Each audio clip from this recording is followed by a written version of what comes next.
ಇನ್ನು ಈ ಎಲ್ಲದರ ನಡುವೆ ಕಾಂಗ್ರೆಸ್ನಲ್ಲಿ ತಾರಕಕ್ಕೇರ್ತಾ ಇದೆ ಅಧಿಕಾರ ಹಂಚಿಕೆಯ ಸಂಘರ್ಷ.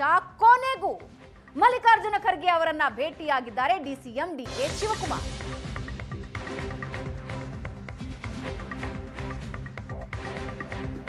ಐದು ದಿನದಿಂದ ಖರ್ಗೆ ಅವರು ಬೆಂಗಳೂರಿನಲ್ಲೇ ಇದ್ರು. ಆದ್ರೆ ಡಿಕೆ ಶಿವಕುಮಾರ್ ಭೇಟಿಯಾಗಲಿಲ್ಲ, ಮೀಟ್ ಮಾಡಲಿಲ್ಲ. ಬೆಳಗ್ಗೆ ಯಾವಾಗ ಏರ್ಪೋರ್ಟಿಗೆ ಹೊರಟರು ಆಗ ಖರ್ಗೆ ಜೊತೆ ಡಿಕೆಶಿ ಪ್ರಯಾಣ ಮಾಡಿದ್ರು. ಒಂದೇ ಕಾರ್ನಲ್ಲಿ ಹೋಗಿ ಏರ್ಪೋರ್ಟ್ ವರೆಗೂ ಬಿಟ್ಟು ಬಂದಿದ್ದಾರೆ ಡಿಕೆಶಿ. ಅಂದ್ರೆ ಮನೆಗೆ ಬಂದು ಚರ್ಚೆ ಮಾಡಲಿಲ್ಲ. ಇನ್ನು ದೆಹಲಿಯಲ್ಲಿ ಖರ್ಗೆ ರಾಹುಲ್ ಗಾಂಧಿ ಅವರನ್ನ ಭೇಟಿಯಾಗ್ತಾರೆ. ರಾಜ್ಯದಲ್ಲಿ ಏನಾಗ್ತಾ ಇದೆ, ಸಿದ್ದರಾಮಯ್ಯ ಏನ್ ಹೇಳಿದ್ರು, ಇದರ ಜೊತೆಗೆ ಮನೆಯಿಂದ ಏರ್ಪೋರ್ಟ್ನವರೆಗೆ ಮಲ್ಲಿಕಾರ್ಜುನ ಖರ್ಗೆ ಅವರ ಜೊತೆ ಹೊರಟ ಡಿಕೆ ಶಿವಕುಮಾರ್ ಏನ್ ಹೇಳಿದ್ರು, ಇದೆಲ್ಲ ವಿಷಯನೂ ಹೈಕಮಾಂಡ್ಗೆ ಖರ್ಗೆ ಅವರು ತಲುಪಿಸ್ತಾರೆ. ರಾಜ್ಯ ರಾಜಕಾರಣದ ಬಗ್ಗೆ ಎಐಸಿಸಿ ಅಧ್ಯಕ್ಷರು ಮಾಹಿತಿ ಕೊಡ್ತಾರೆ. ಅಧಿಕಾರ ಹಸ್ತಾಂತರಕ್ಕೆ ಡಿಕೆ ಶಿವಕುಮಾರ್ ಬಣ ಪಟ್ಟು ಹಿಡಿದಿದೆ. ಎಐಸಿಸಿ ಅಧ್ಯಕ್ಷ ಮಲ್ಲಿಕಾರ್ಜುನ ಖರ್ಗೆ ಅವರ ಜೊತೆಯೇ ಅವರದ್ದೇ ಕಾರ್ನಲ್ಲಿ ಪಕ್ಕದಲ್ಲಿ ಕೂತು ಹೊರಟಿದ್ದಾರೆ ಡಿಸಿಎಂ ಡಿಕೆ ಶಿವಕುಮಾರ್. 5 ದಿನ ಅವರ ನಿವಾಸದಲ್ಲೇ ಇದ್ರು ಖರ್ಗೆ ಅವರು. ಆದ್ರೆ ಆಗ ಭೇಟಿಗೆ ಹೋಗ್ಲಿಲ್ಲ. ಸಿದ್ದರಾಮಯ್ಯ ಅವರು ಹೋಗಿ ಚರ್ಚೆ ಮಾಡಿ ಬಂದ್ರು. ಆದ್ರೆ ಡಿಕೆ ಶಿವಕುಮಾರ್ ಹೋಗಿರ್ಲಿಲ್ಲ. ಯಾವಾಗ ಇನ್ನೇನು ಮಲ್ಲಿಕಾರ್ಜುನ ಖರ್ಗೆ ಹೊರಡ್ತಿದ್ದಾರೆ ಅನ್ನೋದಾಯ್ತು, ಆಗ ಅವರ ಜೊತೆ ಅವರದ್ದೇ ಕಾರ್ನಲ್ಲಿ ಅವರದ್ದೇ ಪಕ್ಕದಲ್ಲಿ ಹೋಗಿ ಕೂತ್ಕೊಂಡಿದ್ದಾರೆ. ಕೂತು ಏರ್ಪೋರ್ಟ್ಗೆ ಹೋಗಿ ಡ್ರಾಪ್ ಮಾಡಿ ವಾಪಸ್ ಬಂದಿದ್ದಾರೆ. ಎರಡೂ ವಿಜುವಲ್ಸ್ ಅನ್ನ ನೀವು ನೋಡ್ತಾ ಇದ್ದೀರಾ. ಎಐಸಿಸಿ ಅಧ್ಯಕ್ಷ ಮಲ್ಲಿಕಾರ್ಜುನ ಖರ್ಗೆ ಬೆಂಗಳೂರಿಗೆ ಬಂದ್ರು. ಬೆಂಗಳೂರಿಗೆ ಬಂದ ತಕ್ಷಣ ಸಿದ್ದರಾಮಯ್ಯ ಅವರಿಗೆ ಒಂದು ಬುಲಾವ್ ಕೊಟ್ರು, ಬನ್ನಿ ಮಾತಾಡೋಣ ಅಂತ. ಆಗ ಮಲ್ಲಿಕಾರ್ಜುನ ಖರ್ಗೆ ಅವರ ನಿವಾಸಕ್ಕೆ ಸಿದ್ದರಾಮಯ್ಯ ಹೋಗಿದ್ದು, ಹೂಗುಚ್ಛಗಳ ಮೂಲಕ ಸ್ವಾಗತಿಸಿದ್ದು ನೋಡ್ತಾ ಇದ್ದೀರಾ. ವಿಜುವಲ್ ನಲ್ಲಿ ಕೂತು ಮಾತಾಡಿದ್ದಾರೆ. ಸಿದ್ದರಾಮಯ್ಯ ಅವರು ಏನ್ ಅಂದುಕೊಂಡಿದ್ದಾರೋ ಆ ಸಂದೇಶನ ಎಐಸಿಸಿ ಅಧ್ಯಕ್ಷರಿಗೆ ಕೊಟ್ಟಾಗಿದೆ. ಅಂದ್ರೆ ಹೈಕಮಾಂಡ್ಗೆ ಕೊಟ್ಟಾಗಿದೆ. ಎಐಸಿಸಿ ಅಧ್ಯಕ್ಷರು ಇವರೇನ್ ಹೇಳಿದಾರೋ ಅದನ್ನ ಹೈಕಮಾಂಡ್ ತಲುಪಿಸ್ತಾರೆ. ಡಿಕೆ ಶಿವಕುಮಾರ್ 5 ದಿನ ಆದ್ರೂ ಭೇಟಿ ಆಗಿರ್ಲಿಲ್ಲ. ಈಗ ಯಾವಾಗ ಮಲ್ಲಿಕಾರ್ಜುನ ಖರ್ಗೆ ದೆಹಲಿಗೆ ಹೊರಟ್ರು, ಸೀದಾ ಹೋಗಿ ಅವರ ಕಾರ್ ಹತ್ಕೊಂಡಿದ್ದನ್ನ ನೀವು ನೋಡ್ತಾ ಇದ್ದೀರಾ. ಸೀದಾ ಹೋಗಿ ಅವರ ಕಾರ್ ಹತ್ಕೊಂಡು ಏರ್ಪೋರ್ಟಿಗೆ ಡ್ರಾಪ್ ಮಾಡಿ ಬಂದಿದ್ದಾರೆ. ಅಂದ್ರೆ ಯಾವೇನ್ ಮಾತುಕತೆಗಳಿದ್ವಲ್ಲ ಅದು 4 ಜನರ ಮಧ್ಯೆ, ಒಂದು ಡ್ರೈವರ್ ಪಕ್ಕದಲ್ಲಿ ಕೂತಿರೋ ವ್ಯಕ್ತಿ, ಮಲ್ಲಿಕಾರ್ಜುನ ಖರ್ಗೆ ಮತ್ತು ಡಿಕೆ ಶಿವಕುಮಾರ್ ಇವರ ಮಧ್ಯದಲ್ಲೇ ಇರುತ್ತೆ. ತಾವೇನು ಸಂದೇಶ ಕೊಡ್ಬೇಕೋ ಕೊಟ್ಟಾಗಿದೆ. ಹಾಗಾದ್ರೆ ಡಿಕೆ ಶಿವಕುಮಾರ್ ಮುಂದಿನ ನಡೆ ಏನಾಗಿರುತ್ತೆ?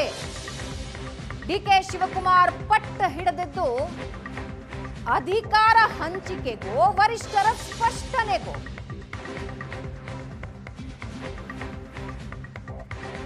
ಆಪ್ತ ಶಾಸಕರ ಹತ್ರ ತಮ್ಮ ಹೋರಾಟದ ಬಗ್ಗೆ ಡಿಕೆಶಿ ಸ್ಪಷ್ಟನೆ ಕೊಟ್ಟಿದ್ದಾರೆ. ಅವತ್ತು ನಿರ್ಣಯ ಮಾಡಿದ್ದ ಎಲ್ಲರೂ ಸೇರಿ ಮುಂದೇನಾಗಬೇಕು ಅನ್ನೋದ್ರ ಬಗ್ಗೆ ನಿರ್ಧಾರ ಮಾಡಲಿ. ಆವತ್ತು ರಾಹುಲ್ ಗಾಂಧಿ, ಖರ್ಗೆ, ಕೆಸಿ ವೇಣುಗೋಪಾಲ್, ಸುರ್ಜೇವಾಲಾ ಜೊತೆ ನಾನಿದ್ದೆ. ಆ ನಿರ್ಣಯದ ಬಗ್ಗೆ ಚರ್ಚೆ ಮಾಡೋದಕ್ಕೆ ಆವತ್ತು ಸೇರಿದ್ದ ಎಲ್ಲರೂ ಇರಬೇಕು. ಯಾರ್ಯಾರು?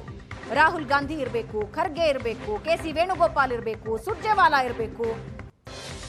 ಅವರೆಲ್ಲರ ಸಮ್ಮುಖದಲ್ಲಿ ನಿರ್ಧಾರ ಆಗಬೇಕು. ರಾಹುಲ್ ಗಾಂಧಿ ಅವರೇ ಹೇಳಿ ಆವತ್ತು ನಡೆದ ಚರ್ಚೆ ಏನಾಗಿತ್ತು ಅಂತ.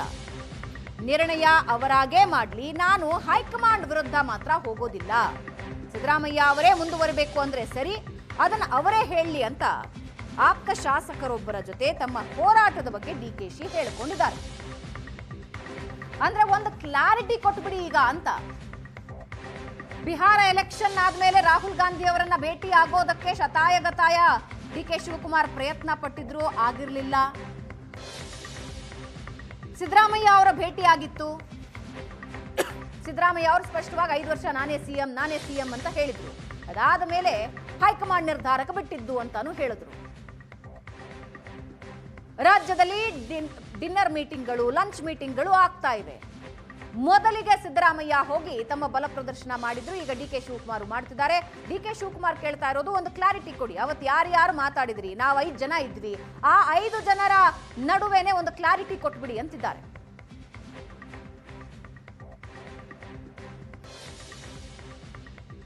ಎಸ್, ಇವಾಗೆ ಇನ್ನಷ್ಟು ಮಾಹಿತಿ ನೀಡ್ತಾರೆ ನಮ್ಮ ಪ್ರತಿನಿಧಿ ಮಾರುತೇಶ್. ನಮ್ಮ ಜೊತೆ ಲೈವ್ ನಲ್ಲಿ ಜಾಯ್ನ್ ಆಗ್ತಾ ಇದ್ದಾರೆ. ಅಂತಿಮ ಘಟ್ಟಕ್ಕೆ ಬಂದಿದೆ ಅಂತ ಅನ್ನಿಸ್ತಾ ಇದೆಯಾ ಮಾರುತೇಶ್? ಇದರ ಜೊತೆಗೆ ಆಪ್ತರೊಬ್ಬರ ಬಳಿ ಡಿ ಕೆ ಶಿವಕುಮಾರ್ ಹೇಳಿರೋ ಹಾಗೆ ಅವರು ಈ ನಿಮಿಷಕ್ಕಂತೂ ತುಂಬಾ ಅಸಮಾಧಾನ ಅವರಲ್ಲಿ ತುಂಬಿಕೊಂಡಿದೆ ಅಂತ ಅನ್ನಿಸ್ತಾ ಇದೆ.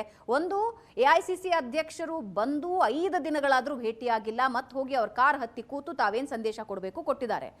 ಒಂದು ಫ್ರಸ್ಟ್ರೇಷನ್ ಅಂತೂ, ಒಂದು ಒತ್ತಡ ಅಂತೂ ಅವರಲ್ಲೇ ಕಂಡು ಬರ್ತಾ ಇದೆ. ಏನಾಗಿದೆ? DKಶಿ ಬಣದಿಂದ ಏನ್ ಮಾಹಿತಿ ಸಿಗ್ತಾ ಇದೆ? ಸದ್ಯದವರೆಗೆ ಏನ್ ಮಾಹಿತಿ ಸಿಗ್ತಾ ಇದೆ?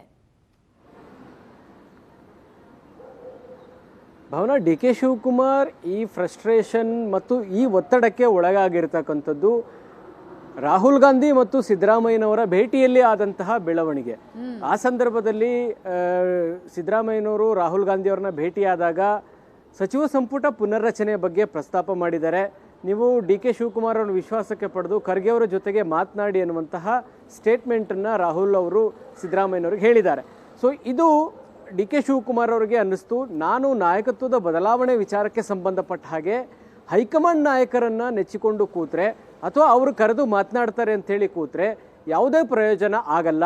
ನಾಳೆ ಸಚಿವ ಸಂಪುಟ ಪುನರ್ರಚನೆ ಏನಾದರೂ ಆದರೆ ಒಂದು ಕ್ಲಿಯರ್ ಮೆಸೇಜ್, ಸಿದ್ದರಾಮಯ್ಯನವರೇ ಮುಂದುವರಿತಾರೆ, ನನಗೆ ಅವಕಾಶ ಸಿಗಲ್ಲ ಅನ್ನೋದು ಡಿ ಕೆ ಶಿವಕುಮಾರ್ ಅವರಿಗೆ ಖಚಿತ ಆಗಿದೆ. ಅದು ಒಂದು ಕಡೆ. ಇನ್ನೊಂದು ಕಡೆ, ಆ ಬೆಳವಣಿಗೆ ಆದ ಮೇಲೆ ಡಿ ಕೆ ಶಿವಕುಮಾರ್ ಕೂಡ ರಾಹುಲ್ ಗಾಂಧಿ ಅವರನ್ನು ಭೇಟಿಯಾಗುವಂಥ ಪ್ರಯತ್ನವನ್ನು ಮಾಡಿದರು. ಆದರೆ ಅದು ಸಾಧ್ಯ ಆಗಲಿಲ್ಲ, ಅದಕ್ಕೆ ಅವಕಾಶ ಕೂಡ ರಾಹುಲ್ ಅವರು ಕೊಡಲಿಲ್ಲ. ಇದು ಕೂಡ ಡಿ ಕೆ ಶಿವಕುಮಾರ್ ಈ ಪರಿ ಟ್ರಿಗರ್ ಆಗಲಿಕ್ಕೆ ಅಥವಾ ಡಿ ಕೆ ಶಿವಕುಮಾರ್ ಒಂದು ಹೆಜ್ಜೆ ಮುಂದೆ ಹೋಗಲಿಕ್ಕೆ ಈ ಬೆಳವಣಿಗೆ ಕೂಡ ಒಂದು ಕಾರಣ. ಆ ಹಿನ್ನೆಲೆಯಲ್ಲಿ ಡಿ ಕೆ ಶಿವಕುಮಾರ್ ಕೇವಲ ಹೈಕಮಾಂಡ್ ನೆಚ್ಕೊಂಡು ಕೂತಿದ್ದೀನಿ ಅಂತ ಬಹುಶಃ ಹೈಕಮಾಂಡ್ ನಾಯಕರು ಅಂದ್ಕೊಂಡಿರ್ಬೋದು. ನನ್ನ ಬಳಿ ಶಾಸಕರ ಬಲವೂ ಇದೆ ಅನ್ನುವಂಥ ರೀತಿಯಲ್ಲಿ ಶಾಸಕರು ತಂಡೋಪತಂಡವಾಗಿ ದೆಹಲಿಯ ಹೈಕಮಾಂಡ್ ನಾಯಕರ ಕದ ತಟ್ಟಿ ಡಿ ಕೆ ಶಿವಕುಮಾರ್ ಅವರನ್ನು ಮುಖ್ಯಮಂತ್ರಿ ಮಾಡಬೇಕು ಅನ್ನುವಂಥ ಒತ್ತಡವನ್ನು ಹೇರೋದಕ್ಕೂ ಕೂಡ ಡಿ ಕೆ ಶಿವಕುಮಾರ್ ಮುಂದಾದರು. ಈಗ ಎಲ್ಲ ಬೆಳವಣಿಗೆ ಕ್ಲೈಮ್ಯಾಕ್ಸ್ ಹಂತದ ಕಡೆಗೆ ಹೋಗ್ತಾ ಇರುವಂತಹ ಲಕ್ಷಣಗಳು ಕಾಣಿಸ್ತಾ ಇದೆ. ಇವತ್ತು ಖರ್ಗೆ ಅವರು ದೆಹಲಿಗೆ ತೆರಳಿದ್ರು. ಖರ್ಗೆ ಅವರ ಜೊತೆಗೆ ಡಿ ಕೆ ಶಿವಕುಮಾರ್ ಅವರು ಏರ್ಪೋರ್ಟ್ ತನಕ ಅವರನ್ನು ಡ್ರಾಪ್ ಬರೋ ಸಲುವಾಗಿ ಅವರ ಜೊತೆಗೆ ಹೋದರು. ಏರ್ಪೋರ್ಟ್ನ VIP ಲಾಂಜ್ನಲ್ಲಿ ಕೆಲ ಹೊತ್ತು ಇಬ್ಬರು ಮಾತುಕತೆಯನ್ನು ಕೂಡ ನಡೆಸಿದ್ದಾರೆ. ಸೊ ಈ ಎಲ್ಲ ಬೆಳವಣಿಗೆಯನ್ನು ನೋಡಿದಾಗ ಈ ವಾರ ಅಂತ್ಯದ ಒಳಗೆ ಹೈಕಮಾಂಡ್ನಿಂದ ಇಬ್ಬರನ್ನು ಕೂಡ ಕರೆದು ಚರ್ಚೆ ಮಾಡುವಂಥ ತೀರ್ಮಾನವನ್ನು ತೆಗೆದುಕೊಂಡಿದ್ದಾರೆ. ಇದಕ್ಕೆ ಪೂರಕವಾಗಿ ಹೈಕಮಾಂಡ್ ಹಂತದಲ್ಲೂ ನಡೀತಾ ಇರುವಂತಹ ಬೆಳವಣಿಗೆಯನ್ನು ನೋಡಬಹುದು. ಇವತ್ತು ಬೆಳಗ್ಗೆ ಅಷ್ಟೇ ಪ್ರಿಯಾಂಕ್ ಖರ್ಗೆ ಅವರನ್ನ ರಾಹುಲ್ ಗಾಂಧಿ ಕರೆಸ್ಕೊಂಡಿದ್ದಾರೆ. ಜೊತೆಗೆ ಈಗ ಪ್ರಿಯಾಂಕ್ ಖರ್ಗೆನ ಭೇಟಿ ಮಾಡಿ ಸಾಧ್ಯತೆಗಳು, ಪಾಸಿಬಿಲಿಟೀಸ್ ಏನು ಅಂತ ಕೇಳಿದ್ದಾರೆ. ನವೆಂಬರ್ 29ಕ್ಕೆ ಅಂತ ಮುಹೂರ್ತ ಫಿಕ್ಸ್ ಆಗಿದೆ. ಇಬ್ಬರು ನಾಯಕರನ್ನ ಎದುರುಗಡೆ ಕೂತು ಅವರನ್ನ ಸಂಧಾನಕ್ಕೆ ಕರೆಯುವಂತಹ ಪ್ರಯತ್ನ ಆಗಿದೆ. ಡೇಟ್ ಫಿಕ್ಸ್ ಆಗಿದೆ. ಬಟ್ ಐ ಡೋಂಟ್ ಥಿಂಕ್ ಇದು ಒಂದೇ ಸಂಧಾನದಲ್ಲಿ ಬಗೆಹರಿಯುವ ವಿಷಯ ಅಂತ ಅಂತೂ ಅನ್ನಿಸ್ತಾ ಇಲ್ಲ. ಹೈಕಮಾಂಡ್ ಇನ್ಫಾರ್ಮೇಶನ್ ಪಡ್ಕೊಳ್ತಾ ಇದೆ. ಹೈಕಮಾಂಡ್ ಮೈಂಡ್ ಅಲ್ಲಿ ಏನಿದೆ? ಭಾವನೀಗ ಹೈಕಮಾಂಡ್ ಇಬ್ಬರನ್ನು ಇಗ್ನೋರ್ ಮಾಡಲಿಕ್ಕೆ ಆಗ್ತಾ ಇಲ್ಲ. ಇಬ್ಬರನ್ನು ಓವರ್ಟೇಕ್ ಮಾಡಿ ತೀರ್ಮಾನ ಮಾಡೋದಕ್ಕೂ ಕೂಡ ಸಾಧ್ಯ ಆಗ್ತಾ ಇಲ್ಲ. ಅಂಥದ್ದೊಂದು ಪರಿಸ್ಥಿತಿಯಲ್ಲಿ ಹೈಕಮಾಂಡ್ ಸಿಲುಕೊಂಡಿದೆ. ಅದಕ್ಕೆ ಕಾರಣ, ಈ ಹಿಂದೆ 3 ರಾಜ್ಯಗಳಲ್ಲಿ ಈ ಥರದ ತೀರ್ಮಾನಗಳನ್ನು ಕೈಗೊಂಡ ಕಾರಣಕ್ಕಾಗಿ, ಕೈಗೊಳ್ಳದೇ ಇರುವ ಕಾರಣಕ್ಕಾಗಿಯೂ ಕೂಡ ಕಾಂಗ್ರೆಸ್ ಒಂದು ದೊಡ್ಡ ಮಟ್ಟದ ಹೊಡೆತ ತಿಂದೆ. ಮಧ್ಯಪ್ರದೇಶ ಇರ್ಬೋದು, ರಾಜಸ್ಥಾನ್ ಇರ್ಬೋದು, ಛತ್ತೀಸ್ಗಢ ಇರ್ಬೋದು, ಇಲ್ಲಿ ನಾಯಕತ್ವದ ವಿಚಾರಕ್ಕೆ ಸಂಬಂಧಪಟ್ಟ ಹಾಗೆ ಹೈಕಮಾಂಡ್ ತೀರ್ಮಾನವನ್ನು ತೆಗೆದುಕೊಳ್ಳದೇ ಇರುವ ಕಾರಣಕ್ಕಾಗಿ ದೊಡ್ಡ ಮಟ್ಟದ ಡ್ಯಾಮೇಜ್ ಆಗಿದೆ.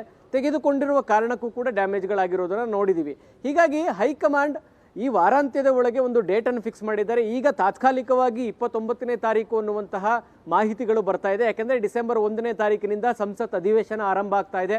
ಅಷ್ಟರ ಒಳಗೆ ಇಬ್ಬರಿಗೆ ಒಂದು ಕ್ಲಿಯರ್ ಮೆಸೇಜನ್ನು ಕೊಡಬೇಕು. ಇಲ್ಲದೇ ಇದ್ದರೆ ಇದು ಪ್ರತಿನಿತ್ಯ ಇದೇ ಚರ್ಚೆ ಆಗ್ತಾ ಇದೆ. ಶಾಸಕರು ತಂಡೋಪತಂಡವಾಗಿ ದೆಹಲಿಗೆ ಭೇಟಿ ಕೊಡ್ತಾನೆ ಇರ್ತಾರೆ, ಮಾಧ್ಯಮಗಳ ಮುಂದೆ ಹಕ್ಕೊತ್ತಾಯ ಮಾಡ್ತಾನೆ ಇರ್ತಾರೆ, ಹೈಕಮಾಂಡ್ ಮಧ್ಯಪ್ರವೇಶ ಮಾಡಬೇಕು ಅಂತ ಹೇಳ್ತಾನೆ ಇರ್ತಾರೆ. ಇದೇ ಮುಂದುವರಿಯೋದಕ್ಕೆ ಬಿಟ್ಟರೆ ನಿಶ್ಚಿತವಾಗಿ ಕಾಂಗ್ರೆಸ್ಗೆ ಒಂದು ದೊಡ್ಡ ಮಟ್ಟದ ನಷ್ಟ ಆಗೋದು ಖಚಿತ. ಹಾಗಾಗಿ ಇದನ್ನ ಇತ್ಯರ್ಥ ನಾವು ಮಾಡೋದಕ್ಕೆ ರೆಡಿ ಇದ್ದೀವಿ. ಅಲ್ಲಿಯ ತನಕ ಈ ಬೆಳವಣಿಗೆಗಳಿಗೆಲ್ಲ ಕಡಿವಾಣ ಹಾಕಿ ಇಬ್ಬರು ಮುಂದೆ ಸೆಷನ್ ಆದ್ಮೇಲೆ ನಾವು ಮಾತನಾಡೋಣ ಅನ್ನುವಂಥ ಭರವಸೆಯನ್ನು ಕೊಡಬಹುದು. ಯಾಕಂದ್ರೆ ಡಿ ಕೆ ಶಿವಕುಮಾರ್ ಇದನ್ನೇ ಬಯಸ್ತಾ ಇದ್ದಾರೆ. ನಾಳೆಯೇ ಆಗ್ಬಿಡಬೇಕು ಅನ್ನುವಂಥ ಒತ್ತಡವಾಗ್ಲಿ ಅಥವಾ ಆಗ್ರಹ ಆಗಲಿ ಅಥವಾ ಆಗ್ಲೇಬೇಕು ಅನ್ನುವಂಥ ಪಟ್ಟಾಗ್ಲಿ ಡಿ ಕೆ ಶಿವಕುಮಾರ್ ಹಿಡಿದಿಲ್ಲ.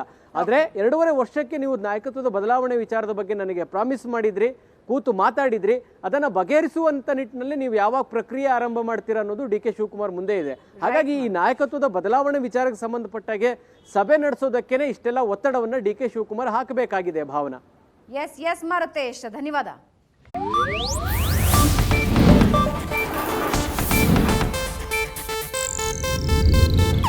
ಇದು ಏಷ್ಯಾನೆಟ್ ನ್ಯೂಸ್ ನೆಟ್ವರ್ಕ್ ಪ್ರಸ್ತುತಿ.